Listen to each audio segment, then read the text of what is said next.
감정에서 손해배상액이 산정이 되면 해당 금액이 전부 판결로서 인정받을 수 있는 건가요? 꼭 그렇진 않습니다. 이제 법원에서는 뭐 예를 들어서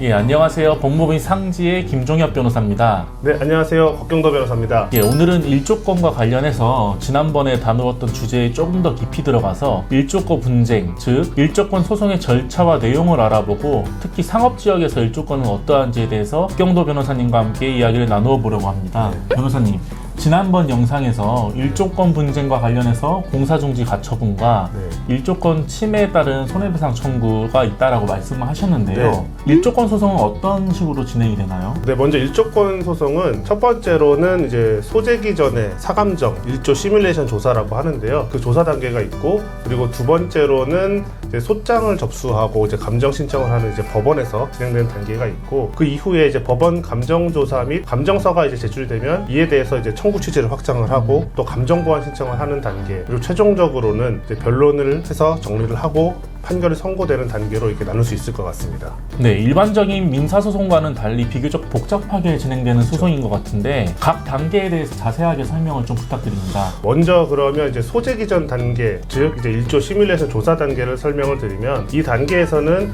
일조권 침해에 해당되는 그 세대들을 먼저 특정을 하고 또 이제 원고를 특정하기 위한 그런 단계라고 보시면 될 것 같고요. 법원에서 진행되는 감정과 상당히 이제 유사한 형태로 3D 일조 시뮬레이션 조사를 진행을 하게 됩니다. 그리고 이제 일조 시뮬레이션 조사를 위해서 드론을 이용해서 현황을 측량하기도 하고, 때로는 이제 광파 측량에 의한 방법을 이용하기도 하고요. 3D 시뮬레이션 조사를 위해서는 피해 건물 그리고 이제 침해 건물에 대한 정보가 우선적으로 확보가 돼야겠죠. 그렇기 때문에 각 건물에 대한 이제 정보를 취합하기 위해서 정보 공개 청구를 같이 병행하기도 합니다. 정보 공개 청구를 할 때에는 전체적으로 피해 건물의 각 동별로 또 필요한 도면이 명확히 특정이 되어야 되기 때문에 정확한 데이터 값을 입력을 해야지만 하기 때문에, 무엇보다도 이제 필수적이고 중요한 부분이 이제 공개를 요청하는 대상에 대해서 특정을 잘 하는 것이 중요하다고 보시면 될 것 같습니다.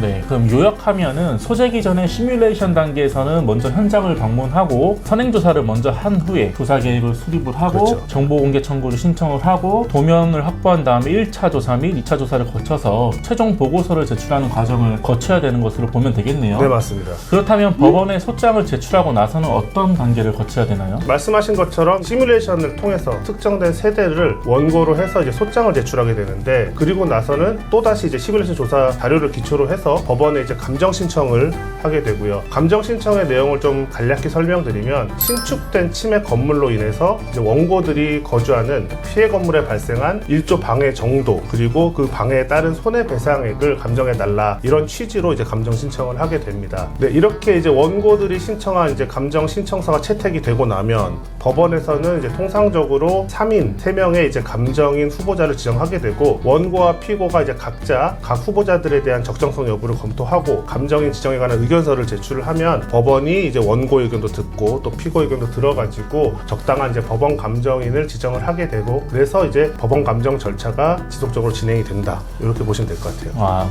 네. 그럼 법원 감정인도 현장 조사를 실시하는 거죠?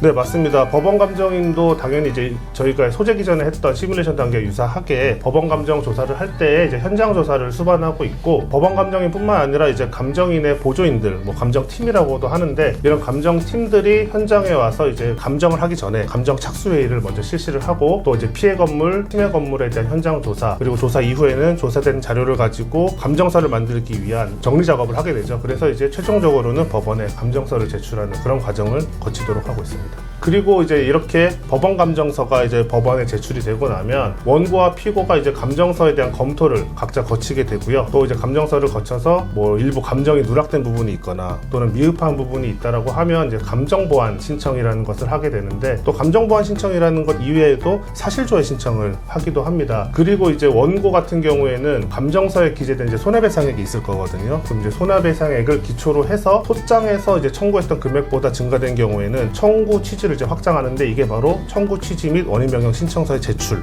요 단계라고 보시면 될 것 같습니다. 그러면 감정보완 신청이나 사실조회 신청은 그 내용을 정확히 알지 못하면은 이제 감정서를 제대로 다투지 못하겠네요. 맞습니다. 이 감정서를 다투는 게 사실은 이제 쉽지가 않고 일조권 침해에 따른 손해배상 소송이 통상적으로 간단한 유형의 소송은 아니라고 보시면 될 것 같아요. 법원 감정인이 제출한 감정서를 이제 하나하나 좀 꼼꼼하게 살피고 객관적인 자료에 기초해서 이를 이제 다투어야 되는 것이고, 예를 들어서 저희 이제 법무법인 상지에서 진행하였던 사례를 좀 설명을 드리면, 침해 건물의 이제 신축 이전에 이미 침해가 되어 있던 세대라는 이유로 이제 감정인이 감정서에서 일부 세대를 아예 이제 침해 세대에서 빼버리는 경우가 있었는데, 이는 이제 이유가 인접해 있던 건물 난간 부위에 난간과 난간 사이에 그 간격이 있는데, 그를 통해서 일조가 확보되어 있었던 이제 세대였는데, 감정인이 이제 이 난간과 난간 사이를 통한 이제 햇빛이 들어올 수 있던 정도를 파악을 못했고 이를 누락시켰기 때문에 이제 감정 세대에서 누락을 했던 경우가 있었어요. 그래서 이제 저희가 난간과 난간 사이에 간격이 있었고 이를 통해서 일조가 어느 정도 확보가 되어 있었으나 신축 건물로 인해서 일조가 침해가 된 부분이 있어서 수인한도를 초과하는 세대다라는 취지로서 감정 보완 신청을 하게 되었고, 이제 감정인도 저희의 이제 감정 보완 신청에 따라서 검토를 해보니까 저희 말이 맞거든요. 그래서 이제 수인한도를 초과하는 일조 침해가 발생하였다라는 취지로 이제 회신을 하였고요. 최종적으로는 이제 판결로서도 그 아까 말씀드렸던 그 저층부 세대에 대해서 이제 일조 침해를 인정받기도 했습니다. 그럼 감정에서 손해배상액이 산정이 되면 해당 금액이 전부 판결로서 인정받을 수 있는 건가요? 꼭 그렇지는 않습니다. 이제 법원에서는 예를 들어서 공법적인 규제 위반 유무, 토지 이용 상황 등을 고려해서 피고들의 책임을 이제 제한하고 있는데, 특히 이제 상업지역 같은 경우에는 피고들의 책임을 50% 이상으로 제한하는 경우가 있기도 합니다. 상업지역에 위치했다 하더라도 전혀 일조권 등을 보호받을 수 없는 것은 아니지만 거주하고 있는 지역이 상업지역이라면 일조권의 보호 가치가 일반 주거지역보다는 어렵다고 보아야 되겠네요.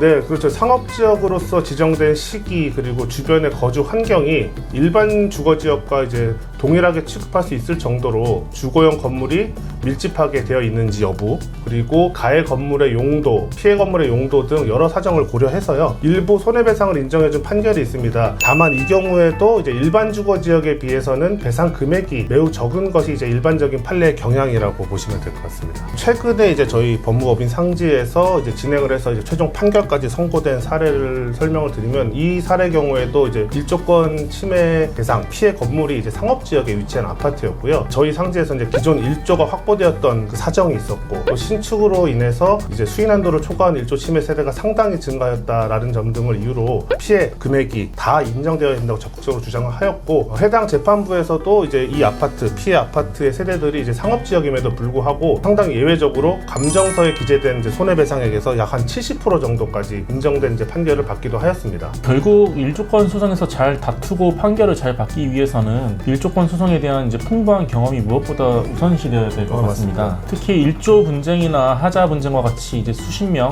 또 수백 명이 참여하는 단체 소송 경우에는 계약 체결 단계에서부터 소송을 거쳐 이제 판결과 집행까지 이제 일반 민사 소송과는 좀 구별되는 특수한 이제 사정이 있다라고 봐야 되겠네요. 네, 맞습니다. 그래서 이제 일조 분쟁과 같은 이제 건설 부동산 분쟁에 특화된 로펌, 그리고 또 여기서 나아가서 이제 단체 소송에 대한 경험이 풍부한 로펌을 선임하시는 게 전체적인 피해 세대 그리고 입주민의 이익을 극대화할 수 있는 방안이라고 이제 생각이 되네요. 오늘 일단 일조권과 관련해서 좋은 말씀 감사합니다. 네. 일조권 소송은 기술적인 측면이 강하고 전문적인 분야에 해당되는 소송입니다. 따라서 소송 비용도 상당하고 판결까지 꽤 긴 시간이 소요되기도 하는데요. 따라서 전문성이 있는 변호사나 로펌을 통한 대응이 필수적이라는 당부 말씀을 함께 오늘 영상을 마치겠습니다.